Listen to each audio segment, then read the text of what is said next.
Meu nome é Vicente Coelho, contador público, e estarei conversando com o professor Milton Mendes Botelho, autor do livro Gestão Administrativa, Contábil e Financeira do Legislativo Municipal. Professor, qual é o foco deste trabalho que está sendo publicado? O objetivo desse trabalho é servir como fonte de consulta permanente para os profissionais que atuam na área da administração pública municipal, em especial aqueles que lidam no poder legislativo municipal. A administração pública municipal ela está passando por um momento revolucionário, ou seja, envolvendo novas contextualizações, também cuja finalidade é reformular os procedimentos que vêm sendo adotados ao longo do tempo pelo Poder Executivo Legislativo Municipal e vem também servir como material das escolas de governo, ou seja, para os cursos de pós-graduação na área da administração pública municipal e direito público municipal.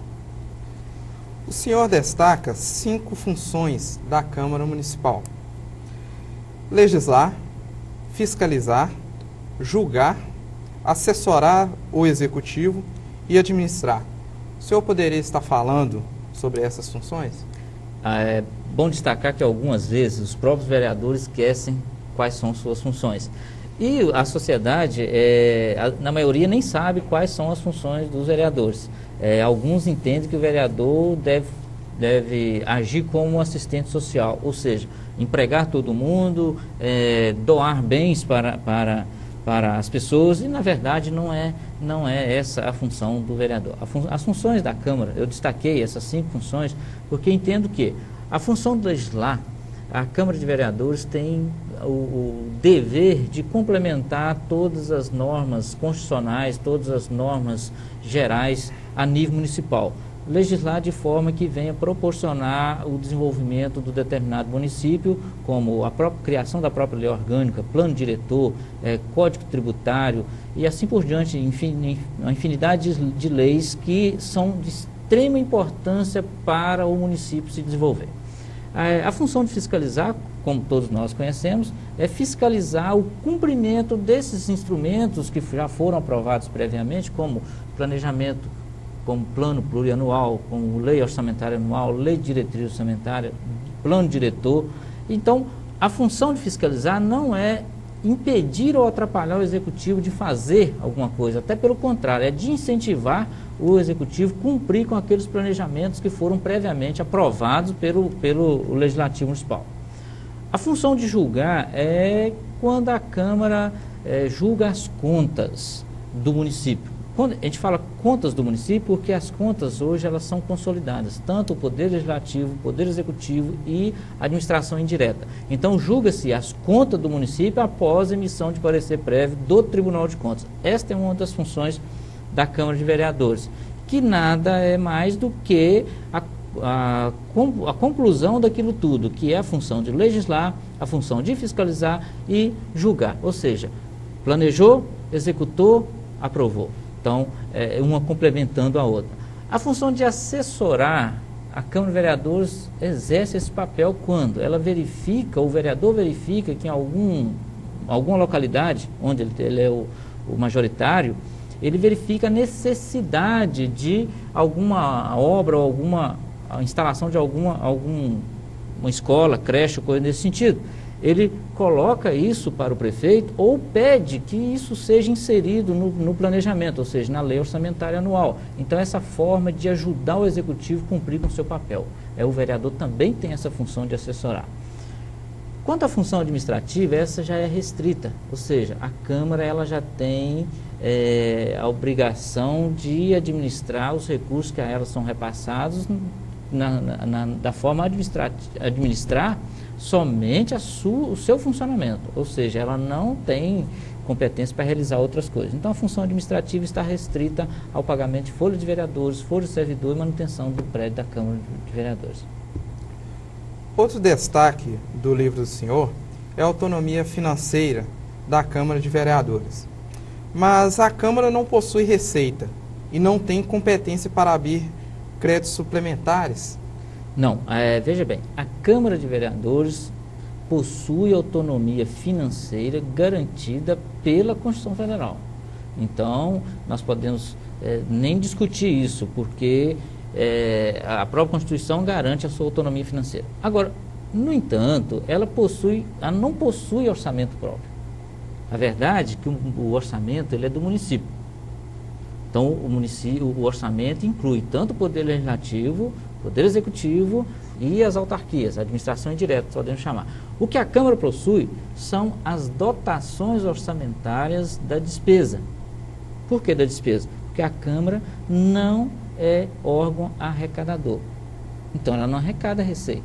Então, a Câmara não possui orçamento. Quem possui orçamento é o município. Então, a autonomia da Câmara de Vereadores ela é garantida constitucionalmente. Então, a Câmara não possui receita, né? Então, dessa forma, ela não arrecada nenhuma espécie de tributos? Em hipótese nenhuma, a Câmara arrecada tributos.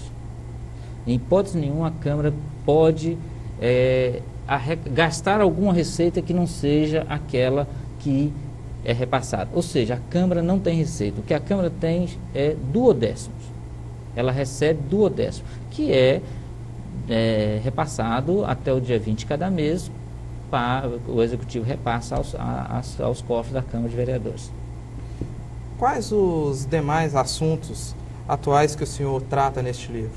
Na verdade, nós tratamos de todos os assuntos que envolvem a administração pública municipal com um enfoque maior no Legislativo Municipal. Podemos falar para você. Devolução dos recursos da Câmara de Vereadores à Tesouraria do Executivo. Quando deve ser feito, como deve ser feito, se isso pode ser vinculado a algum tipo de despesa, algum tipo de obra. Falamos também da possibilidade de aplicação no mercado financeiro dos recursos repassados à Câmara, se isso é possível, se isso não é possível, se isso é legal. Quadro de cotas do Legislativo Municipal, se tem a necessidade de estabelecer um quadro de cotas, como que se faz para cumprir esse quadro de cotas, se existe penalidades pelo não cumprimento desse quadro de cotas. Limite de gastos com vereadores, que é um limite constitucionalmente previsto. Limite de gastos com a folha de pagamento do Legislativo Municipal, que também existe várias interpretações em relação a isso. Regras para fixação dos subsídios dos vereadores, qual o valor, como pode ser definido esse valor, se pode vincular a deputado federal, a deputado estadual ou não. Regras para fixação do subsídio do presidente da Câmara, se é possível, se não é possível, como que deve ser estabelecido esse valor. Também regras para a revisão geral do subsídio dos agentes políticos, como isso pode ser vinculado ao índice, à época, como pode ser feito isso, um instrumento legal para se fazer a revisão geral do subsídio dos vereadores. Também falamos do roteiro, um roteiro prático para julgamento das contas do município, porque é muito comum a gente verificar que algumas câmaras recebem o parecer prévio do Tribunal de Contas e não procede de forma correta, garantindo direito de defesa ao prestador, pedindo parecer técnico da assessoria contábil ou da assessoria jurídica, abrindo prazo para manifestação do prestador, certo? Então, criamos um roteiro prático para que a Câmara possa proceder em relação a esse julgamento de contas municipais.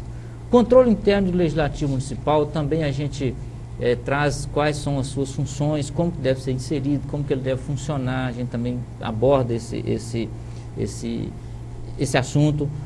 Como estamos aí numa transição de governo municipal, também criamos um capítulo específico para a transição de governo, qual a função da Câmara na transição de governo, como que a Câmara pode ajudar na transição de governo, como se deve compor uma comissão de transição. Então, a gente está tratando desse assunto também. E, por final, a gente vem presentear os leitores com modelos, modelos de resoluções, modelos de leis, para fixação de subsídio, para revisão geral, para criação de estrutura organizacional. Tudo sobre esses assuntos a gente vem criando os modelos que possam ser disponibilizados, talvez até via e-mail, via internet, como a nossa página está aí para ajudar no que for possível. Professor, muito obrigado e até uma próxima oportunidade.